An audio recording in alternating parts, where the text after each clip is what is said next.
ಬಿಸಿಲಿನ ತಾಪದಿಂದ ಬಳಲುತ್ತಿರುವ ಜನರು ಹನಿ ನೀರಿಗಾಗಿ ಅಲೆದಾಡುತ್ತಿದ್ದರು. ಇನ್ನೊಂದು ಕಡೆ ಚಿತ್ತಾಪುರ ತಾಲೂಕಿನ ಪಂಚಾಯಿತಿ ಕಚೇರಿಯ ಆವರಣದಲ್ಲಿ ಕುಡಿಯುವ ನೀರು ನಿರಂತರವಾಗಿ ಪೋಲಾಗುತ್ತಿರುವುದು ಜನರ ಆಕ್ರೋಶಕ್ಕೆ ಕಾರಣವಾಗಿದೆ.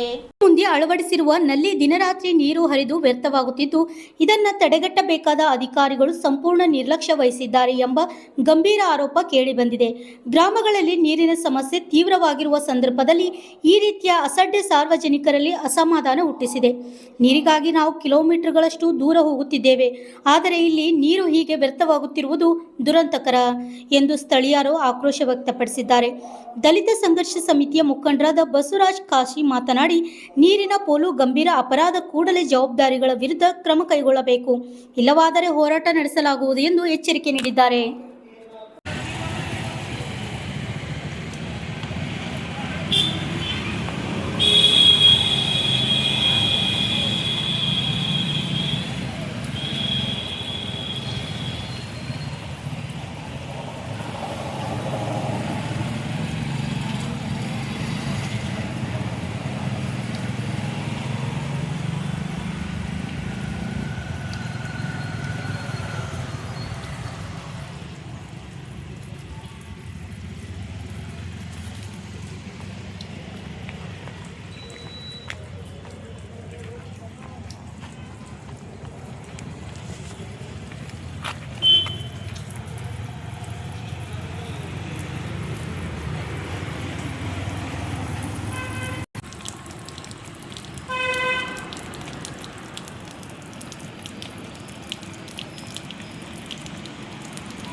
ಯಾರು ಕೇಳೋರಾಗಲ್ಲ ತಾಲೂಕು ಪಂಚಾಯತ್ ಆಫೀಸ್ನಾಗ ಮತ್ತು ಏನೇನು ಕಳ್ತನ ಆಯ್ತು ನಾಳೆ ದಿವಸ ಯಾವ ಜವಾಬ್ದಾರಿ ಮತ್ತು ನೀರು ಕುಡಿಯಾಗೆ ಹೋಗ್ತಾ ಇದೆ, ಕುಡಿಯೋಕ್ಕೆ ನೀರು ಸಿಗ್ತಾಯಿಲ್ಲ, ಇದೆಲ್ಲ ಜವಾಬ್ದಾರಿ ಯಾರು?